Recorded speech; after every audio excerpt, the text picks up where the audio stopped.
What's up mga kavids? This is Dan of Vids Moto once again. So today mga kavids is magdi-discuss tayo ng transmission system ng ating Honda ADV 150. So kung ang di-clutch ay merong transmission system, ang ating CVT ay meron ding transmission system. Ito mga kavids yung nakikita nyo sa screen. Ito yung ating exploded view ng ating transmission system. So, saan ba to siya makikita? So, makikita nyo yan dun sa may likod na gulong. Okay? Let's start mga kavids. So, meron tayong apat na gears. Ayan. Itong apat na gear na to, ito yung transmission system natin. Ito naman is yung mga bearings niya. Okay? Tsaka mga bolts. So, separate natin yan. Discuss natin to. Okay. Dito tayo sa main input drive natin. Ito yung input natin, and then ito yung counter gear, ito yung counter shaft na gear, ito yung ating drive gear, okay, or tinatawag nating final drive na gear. Okay, mula dito input niya papasa dito, and then papasa dito, and then papasa dyan. Sa case natin, pinalitan natin tong counter shaft na gear into 17T. Marami kasi nagtatanong sa atin kung ano ba talaga ang reason kung bakit pinapalitan to at bakit pinalitan natin ng 17T na gear. Meron ba siyang performance or wala? Or bling bling lang siya? Or sabay lang sa uso? So mga kavids, ito yung ating simulation ng ating gearing system para sa ating Honda ADV 150. Ito mga kavids, ito yung ating 15T. Ito yung, and then itong isa, ito yung counter gear natin na 55 teeth. And then ito naman mga kavids, ito yung counter shaft natin na 16T. And then, ito yung ating final drive na gear, which is 43 teeth. Okay?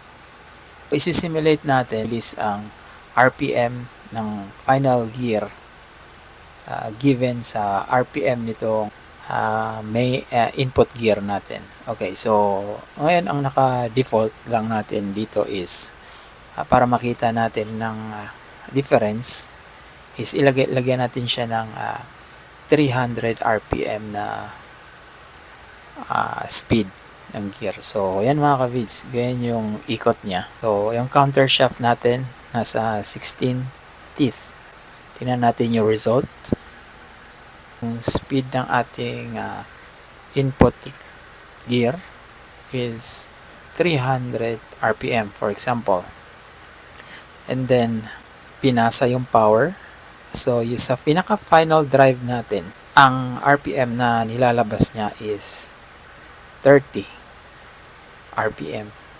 Okay? This is para sa 16 teeth na counter shaft. Okay? Yan yung output niya. So, ngayon, itatry natin na gawing 17 teeth yung counter shaft. Ginawa nating 17. Ayan, ginawa natin 17. Makikita nyo, 17.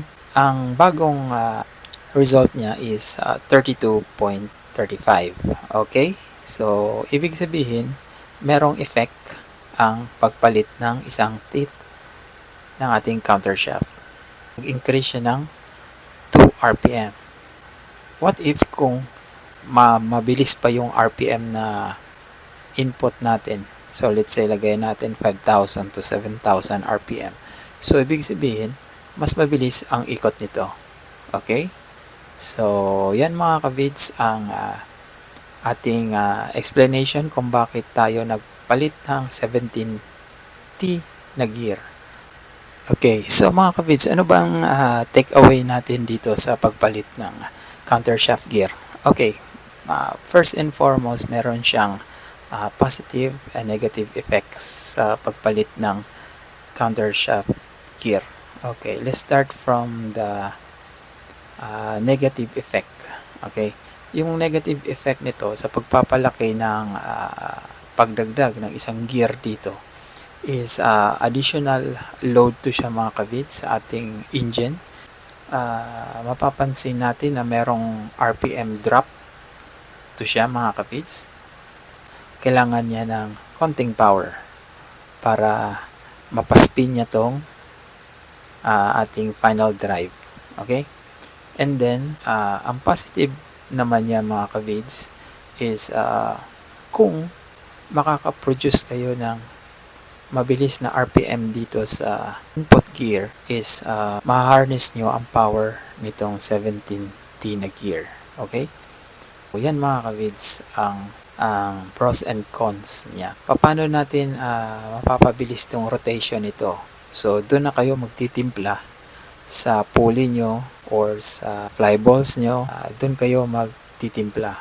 Pero, mas maganda yung effect kung naka-bore up kayo ng engine or nagpalakas kayo ng makina para makompensate niya yung pagdagdag nyo ng teeth. Okay? Kung ang i-advise ko lang kung naka-stock lang kayo na makina, pwede kayo mag-stay sa stock mo 16T. Okay?